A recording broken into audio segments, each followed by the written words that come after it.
Now next question of exercise 8.2 and the question is choose the correct option and justify your choice. आपको उसको solve करना है, ठीक है। तो आपको पता है अगर मैं यहाँ से tan 30 की वैल्यू पुट करता हूं तो क्या हो जाएगा 1/√3 कह सकता हूं, राइट। और 1 plus tan square 30, tan square 30 का मतलब tan 30 का स्क्वायर, ये मैंने आपको बताया भी था। tan स्क्वायर 30 का मतलब क्या है, tan स्क्वायर 30 को हम कैसे ले सकते हैं, tan 30 होल स्क्वायर, इस तरह से। तो tan 30 की वैल्यू क्या होती है 1/√3, तो क्या मैं इसको ले सकता हूँ 1/√3 का होल स्क्वायर, यस और नो, ठीक है।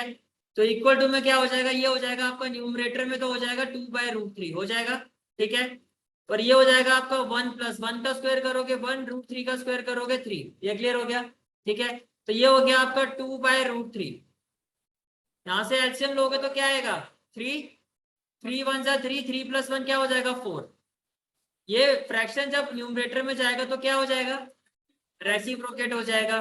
तो ये हो गया आपका 2/√3 इंटू 3/4 हो जाएगा, ठीक है। तो फाइनली ये हो गया आपका 2 1 जा 2, 2 2 जा 4, 3/2√3। अब ऐसी कोई वैल्यू आपके टेबल में नहीं है, तो √3 को मैं क्या करूं रैशनलाइज। तो जब आप इसको रैशनलाइज करोगे तो ये क्या हो जाएगा √3/√3 होगा या नहीं होगा, ठीक है।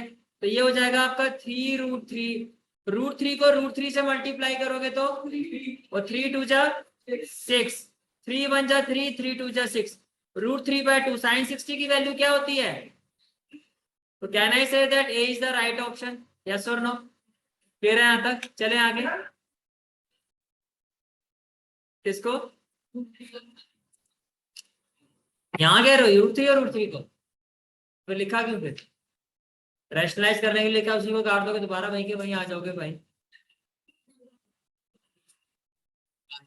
अच्छा वैसे कह रहे हो, तो फिर इसको लिख लो। फिर आप ऐसे कर सकते थे जैसे कि ये वैल्यू आई है ना कि 3/2√3, ये वाली वैल्यू, इसको आप ऐसे कर सकते हो, 3 को आप लिख सकते हो √3 इंटू √3 लिख सकता हूँ, और अपॉन में क्या आ गया 2√3, ऐसे कैंसिल करो तो भी √3/2 ऐसे भी कर सकते हो। समझ में आ गया। तो राइट आंसर क्या आएगा आपका ऑप्शन है, इज इट क्लियर, ठीक है। नेक्स्ट क्वेश्चन,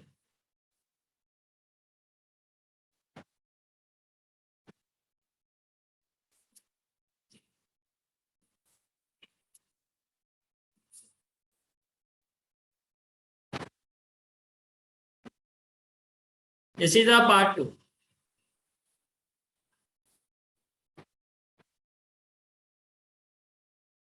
tan 45 की वैल्यू क्या होती है 1, tan 45 की वैल्यू क्या होती है 1। तो क्या मैं पहले तो देखो मैं इसको ऐसे ले सकता हूँ 1 minus tan 45 degree square upon 1 plus tan 45 degree square, yes और नो। अब tan 45 आपने क्या कहा 1 होता है, तो ये क्या हो जाएगा 1 माइनस 1 अपॉन में क्या हो जाएगा 1 प्लस 1, तो 1 माइनस 1 0, 0 अपॉन एनीथिंग 0। तो कहने से that D is the right option. Clear है यहाँ का सबको, D is the right option, okay. Let me do the next question.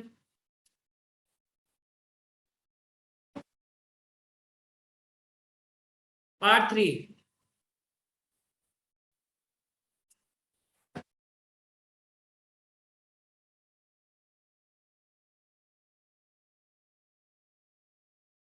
Question is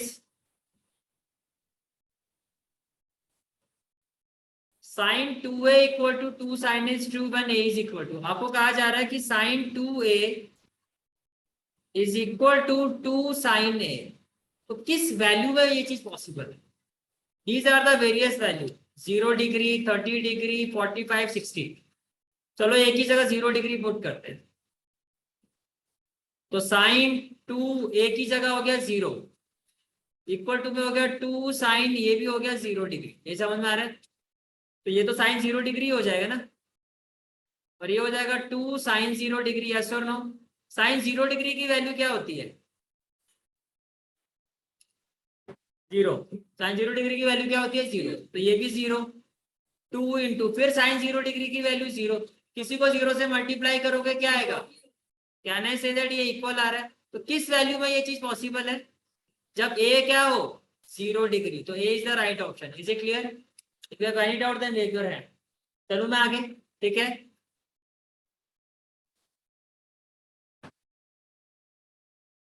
next question है आपका पार्ट 4।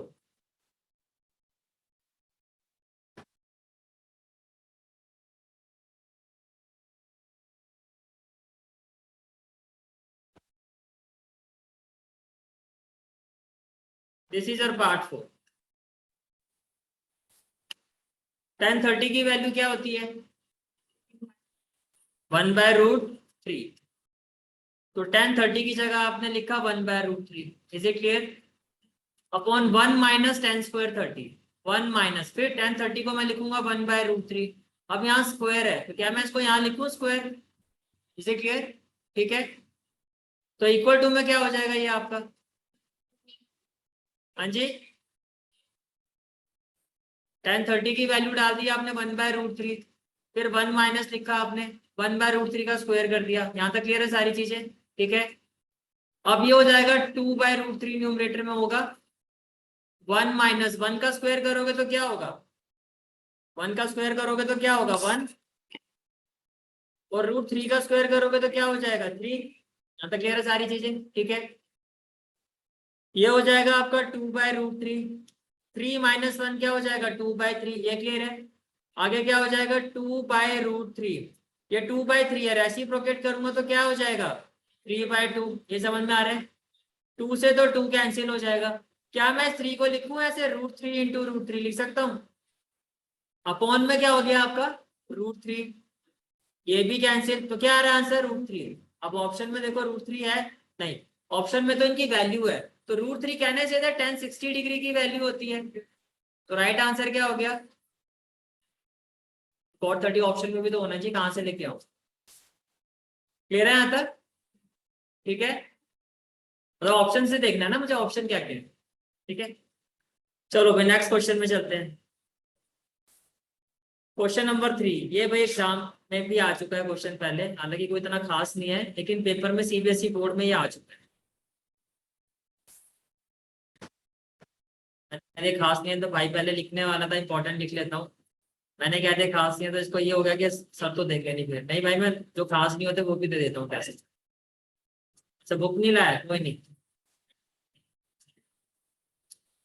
चलो भाई ये क्वेश्चन है आप, ऐसे क्वेश्चंस आपको ट्रिग्नोमेट्री में बहुत मिलेंगे, आपको जब हम इसकी एग्जामिनर करेंगे वहां भी मिलेंगे। आप ये देखो कि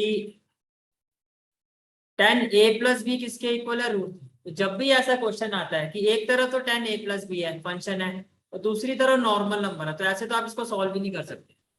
आपको ये देखना है कि √3 10 में किसकी वैल्यू होती है? बोलो। tan 60। √3 10 में किसकी वैल्यू होती है? tan 60। तो मैंने √3 की जगह tan 60 लिखा। इतनी बात समझ में आ रही है? अगर एक तरफ फंक्शन है और एक तरफ नंबर है तो आप उसको सॉल्व नहीं कर सकते, आपको उसको उसी फंक्शन में कन्वर्ट करना होगा। अब इससे क्या होगा? 10 और 10 के इफेक्ट को कैंसिल कर दो तो a plus b equal to, हालांकि मैथमेटिकली ये कैंसिल नहीं होता, लेकिन इसको हम इसी तरह से रीड आउट करते हैं। पर अभी अपने लेवल पे इतना ही समझो 10th क्लास के लेवल पर कि a plus b equal to क्या हो गया आपका? 60 डिग्री। 10 और 10 कैंसिल हो गए, इतना समझो। ये समझ में आ गया आपको? तो ये होगी क्वेश्चन नंबर 1। नेक्स्ट देखो आप, tan a माइनस बी, तो आपने लिखा tan a माइनस बी किसके इक्वल है? 1 + √3 के। फिर आपने लिखा tan a माइनस बी, 1/√3 किसकी वैल्यू होती है? tan 30 की होती है, बिल्कुल ठीक है। तो क्या मैं इसको लिखूं a minus b equal to 30 degree? Any doubt? Clear है यहाँ तक? अब क्या करना है हमें? Solving 1 and 2। क्या करना है? Solving 1 and 2। तो आपने लिखा सॉल्विंग 1 एंड 2। तो ये हो गया a प्लस बी। अब एंगल नहीं है तो आप इसको नॉर्मली 60 लिख सकते। और ये क्या हो गया आपका? a minus b equal to क्या हो गया? 30। यहां तक क्लियर हो गया? इनफैक्ट यहाँ ही आप इसको 60 और 30 कर दो। क्लियर है यहां तक? डायरेक्टली कौन सा मेथड अप्लाई कर सकता हूँ? एलिमिनेशन। Very good. तो सीधा ही कैंसिल कर दो इसको। तो ये आपका कैंसिल हो गया, बी से बी। a प्लस ए कितना हो जाएगा? a प्लस ए कितना हो गया? 2a हो गए। 60 + 30 कितना हो गया? 90। तो what will be the value of a? That is 90/2 and that is 45। इतना समझ में आ गया? ठीक है, अब a की वैल्यू 45 आ रही है, किसी में भी पुट कर दो से, मैं फर्स्ट में पुट कर रहा हूँ। Put a equal to 45 in equation 1। ये जो भी वैल्यू आ रही है उसको मैं इस इक्वेशन में पुट करूं। Is it clear? a की जगह मैंने 45 पुट कर दिया तो क्या हो जाएगा 45 plus b equal to 60, yes और नो? तो b इक्वल टू क्या हो जाएगा आपका 60 माइनस 45 दैट इज 15। ये आपको फाइंड करना। a कितना आ गया आपका 45, b कितना आ गया 15। Is it clear? चलें आगे।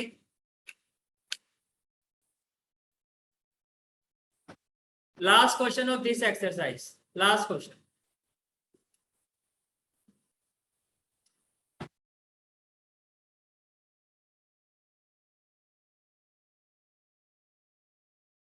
क्वेश्चन नंबर 4, आपके फेवरेट ट्रू और फॉल्स।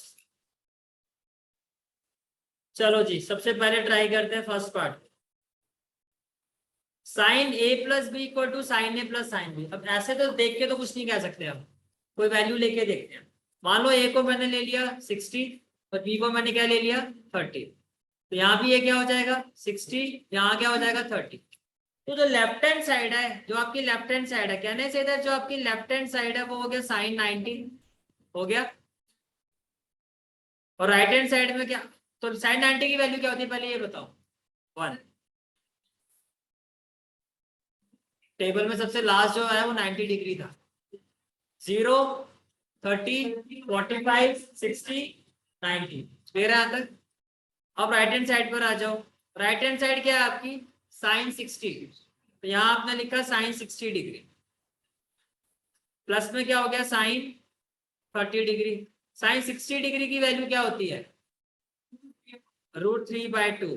साइन 30 डिग्री की वैल्यू क्या होती है 1/2। ये समझ में आ रहा है? इसको मैं सॉल्व करूंगा, किसी भी कुछ भी कर लूं मैं, ये 1 कभी बन ही नहीं सकता।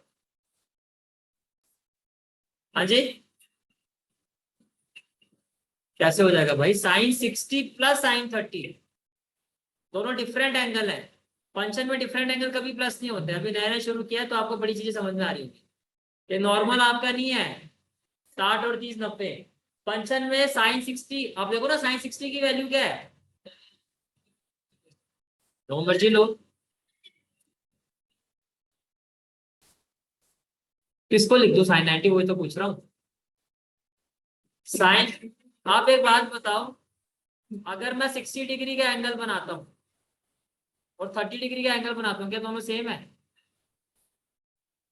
साइन 60 की वैल्यू कितनी है √3/2, साइन 30 की वैल्यू कितनी है 1/2। दोनों सेम है नहीं है? तो जब दोनों सेम नहीं है, सेम चीजें ऐड होती है ना। आम और आम जोड़ सकते हैं, आम और सेब तो नहीं जोड़ सकते।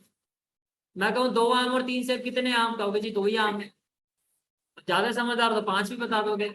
अब आपको सेब भी आम दिखाई दे रहा है तो वो एक अलग सी 5 आम सर, अच्छा ठीक है पांचों मेरे को दो। तब आप कहोगे अरे नहीं नहीं सर 3 तो सेब है।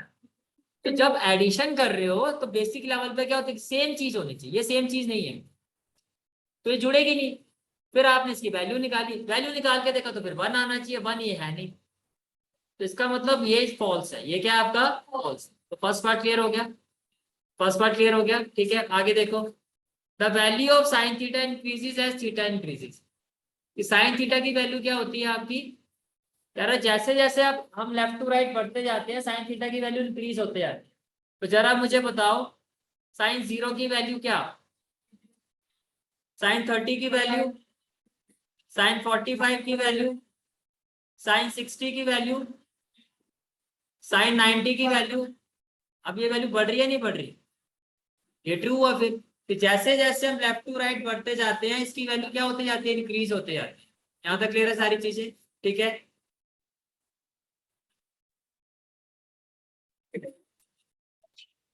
तो कहने से दैट पार्ट 2 जो है आपका वो ट्रू है, यस और नो?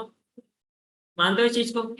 अब यही चीज अगर मैं आपसे पूछूं the value of cos theta increases as theta increase, चलो cos में चेक करते हैं। cos 0 की वैल्यू क्या 1, cos 30 की वैल्यू √3/2, cos 45 की वैल्यू, cos 60 की वैल्यू, cos 90 की वैल्यू। 1 से शुरू हुआ 0 पे खत्म हो गया, इंक्रीज हो रही है वैल्यू नहीं। तो ये तो क्या हो गया आपका फॉल्स, ये मानते हो? ठीक है पार्ट 4 में आ जाओ। साइन थीटा कॉस थीटा के इक्वल है, कहता हर एंगल में साइन थीटा और कॉस थीटा इक्वल होते हैं। तो इतना बड़ा झूठ, सिर्फ एक ही वैल्यू में इक्वल होते हैं, और वो कौन सी होती है 45। सिर्फ अगर थीटा 45 हो तभी ये दोनों वैल्यू इक्वल होती है, अदरवाइज ये इक्वल नहीं होते, सब में तो नहीं होते। तो क्या कहूं मैं इसको, कॉस, ये मानते हो, ठीक है। Next, cot a is not defined for a equal to 0। चलो ये छोड़ो, कॉट ए को क्या मैं cos a by sine a लिख सकता हूँ? भाई tan ए को आपने क्या लिखा था, साइन बाय कॉस। तो आपने क्या कहा, कॉट का रेसिप्रोकल क्या होता है, कॉट का रेसिप्रोकल क्या होता है, कॉट tan का रेसिप्रोकल होता है ना। तो अगर वो साइन बाय कॉस है तो ये क्या होगा, कॉस बाय साइन। कितनी बात समझ में आ रही है, ठीक है। तो यहाँ पर क्या हो जाएगा आपका, cot a is not defined for a equal to 0। Check कर लेते हैं। तो अगर मैं एक ही जगह 0 रखूं तो क्या हो जाएगा, कॉस 0, और साइन की जगह 0 रखूं तो क्या हो जाएगा, साइन 0। कॉस 0 की वैल्यू क्या, 1, साइन 0 की वैल्यू 0, एनीथिंग ओवर 0 मैथमेटिकली क्या कहते हैं इसको, नॉट डिफाइंड। क्या कहते हैं इसको, नॉट डिफाइंड। ये आपकी एक्सरसाइज 8.2 है।